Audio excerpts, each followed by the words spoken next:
Center. A unique setting for Wednesday night fights where a very unique combination of talent will be paraded in front of you. Like 21-win Ali Ubali or 43-win heavyweight Albert Sosnowski. And then there's Jackie. Legendary comedian Jackie Mason joins us. A little combat meets comedy, punches and punchlines.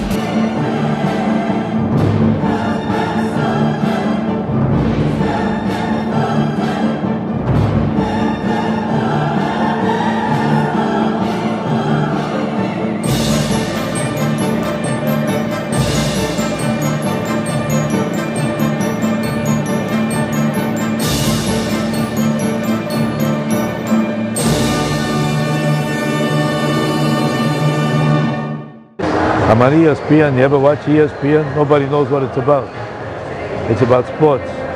And in this case, it's about boxing. ESPN. You watch me discussing the fight on ESPN. It's called the Wednesday Night Fight. You can also watch it on Thursday. That's only if you make a copy of it. Otherwise, the only time it's on is on Wednesday. That's why they call it Wednesday Night Fight. They have a special system here.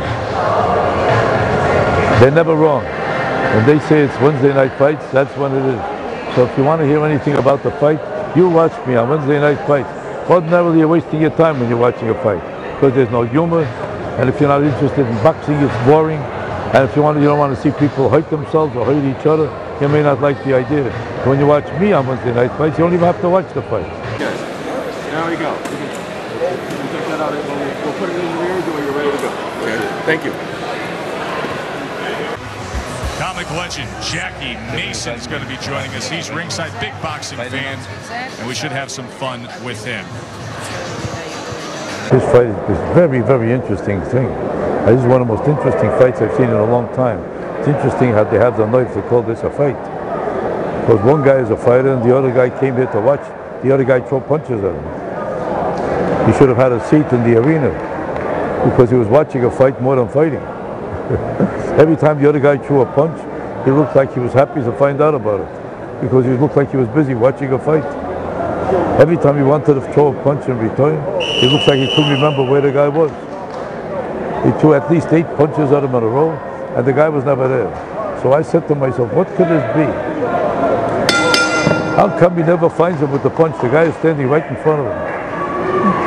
Does he know he's supposed to hit him or not? He acts like they put him into fight, but they warned him, don't hit anybody. Olympic Games. We got heavyweights coming up in our co-feature. Plus, we'll have a visit with Jackie Mason. Because every time his opponent threw a punch, he fell apart. Even when he watched him throw a punch, he fell apart. He's standing there, facing another guy who's throwing punches one after the other, and he's either too stupid to duck or too lazy to go home. I say to myself, if you don't, oh my God, this is a terrible situation. What I'm watching now is embarrassing. It's really disgusting. When you see a guy getting punched all around the ring and he has no chance of possibly accomplishing anything, or he can't fight back because he's helpless, it's like having a grown man fighting with a 4-year-old child. That wouldn't be allowed to happen, so why should this be allowed to happen? All the other guy is doing there is acting like a human punching bag. Yeah. And this is disgusting to allow a person to take that many punches. You're supposed to watch a fight, you're not supposed to watch a massacre. The guy in the red is a pretty sharp fighter, but you can't tell how good he is because he has no real opposition. That's an interesting one. There's no real opposition. When the guy fighting you has no talent, it's easy to look brilliant.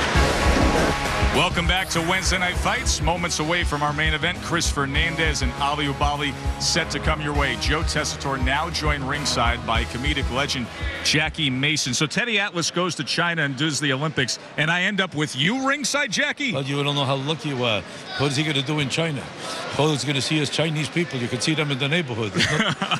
every time you go to a laundry, there's another Chinaman. You don't have to go 100,000 miles to meet a Chinese person, but to meet Jackie Mason, this you don't get every day. No, this is special, very special. Atlas is missing a lot. This is a chance of a lifetime for you. Where are you going to get Jackie Mason for these prices? You want to see Jackie Mason if it costs a fortune? You know, in sports broadcasting, we always like to put up the stats. They love stats. And here we have the Jackie Mason graphic of your resume. You were born in Sheboygan, Wisconsin. Right. You were ordained as a rabbi, but then you resigned to become a comedian. How did that go over with the parents? Well, the parents weren't too thrilled about it, but I said to myself, I'm not interested in their opinion. I'm trying to make a living. I said to myself, religion is a wonderful thing, and it's a fantastic thing to be a rabbi, but cash is still more important, let's be honest. It's more important to make a living. You could always be religious an hour later. So as soon as I found out what a rabbi is paid compared to a comedian, I said, oops, I'm in the wrong business, and I got out very fast. I also noticed on the bottom of your resume there that you were an amateur boxer. Now, many, I think, would probably find that hard to believe, but you fought some amateurs. Well, it's hard to believe because you never saw me fight. People who saw me fight never lived to get over it. I was a fantastic fighter. Till the other guy hit me back, and I said to myself, wait a second, this is not for Jewish people. I loved boxing till I could avoid the punches. As soon as I got hit, I said, well, I don't know if I need this. I found out a comedian makes a lot more money. Maybe they call you names, but they don't wrap you in the mouth. Yeah, this is a tough way to make a living. Give me an example, and the lights go out all of a sudden on you. Describe for me what the experience is like sitting ringside. What's it like to sit this close to the pro fighters? Well, I'll tell you very truthfully. It looks like a much more horrible sport than you could ever imagine when you watch it on television. On television, it looks like almost like a dance. It looks like two people are fencing. You know, people are somehow playing a game with each other to see who's going to get in more punches than the next guy. But you never feel the real venom and the viciousness in it. You don't feel the blood and the gore. You don't feel the intensity of those punches busting into a guy's body. It's never that graphic when you're on television. You're just watching it, and it doesn't seem like such a miserable experience. Looks like these two guys are enjoying themselves, dancing around a little. Yeah, they're not dancing when you realize when some of these body shots land. You're here with your wife, Jill, tonight. Is she enjoying herself? Well, she loves it. Different people are punching each other. What does she care? Joe Tessitore joined ringside by the lightweight champion of the world, Nate Campbell, and one of the comedic champions of all time, Jackie Mason. Welcome to Wednesday Night Fights again. How you like being next to the champ here, Jackie? It's an honor for him to meet me. What? What do you mean? I should be excited about him. I'm an international star for 40 years. This man I only heard of a month ago. Why should I get excited? He's the lightweight champ of the world. He beat Juan Diaz, Jackie. The lightweight champ. There was lightweight champs by the hundreds. How many Jackie Masons are there? I'm the only one. The man has belts that are this big. He's a great fighter. I don't deny it. As a matter of fact, I saw him fight. Let's be honest about it. I was a great fighter too, but I didn't make an issue out of it. So you think he's just trying to draw attention to himself with the belts, Jackie? The man has a right to be a fighter, but when you see Jackie Mason, you got to get it. This is it. This is what you see a man like him at every fight. How often do you see Jackie Mason? Especially for these prices. Oh, it's been a good fight so far, Jackie. Not only is it good, there's enough punches being thrown here for 17 fights. I never saw so many punches thrown in 2 rounds in my life. Look how they're both determined to make sure they catch every punch. Yeah, right. No defense. They are determined to make sure that when the other guy throws a punch, he doesn't miss him. I said it best. Defense is that thing that goes around the house. I never saw 2 fighters determined to take punches all night. What were you like as a fighter, Jackie? What was your style as a fighter? I was a brilliant fighter. I didn't take that many punches in 32 fights. These guys, they don't even know that you're supposed to duck a punch. All they know is you're supposed to throw a punch. They're too stupid to see the other guy is throwing a punch too. Duck. I told them, duck the punch. But the beautiful thing about it is we love the action. Jackie, what was your favorite fight of all time? Ali Frazier or I would say Hagler Hearns? I would say Hagler Hearns is probably the greatest fight I ever saw. I never saw 2 people go up and down so many times in 2 rounds. Just when you thought Hagler was dead, Hearns was on the floor. Then when you saw Hearns was up, then he was on the floor. They spent more time going up and down than pushed in an elevator in a lunch hour. When these guys took boxing lessons, they only They only learned how to throw a punch. That's it. Somebody ought to teach them how to duck a punch. Yeah, slipping would be nice. This is not a fight. It's an endurance contest. It's just to see who's going to last longer. They call this a battle of attrition. Nobody has missed a punch yet in 20 minutes. Well, 9 minutes in at the end of round 3, Joe Tessitore with comedian Jackie Mason and the lightweight champion of the world, Nate Campbell. I don't know if you noticed, Jackie, but Nate, this is his first time filling in for Teddy Alves. He's very excited about the wardrobe he put together tonight with the off tones of purple and hues there. What do you make of? Looks like he's gone to bar mitzvah. This doesn't look like a guy that came for a fight. You approve of this?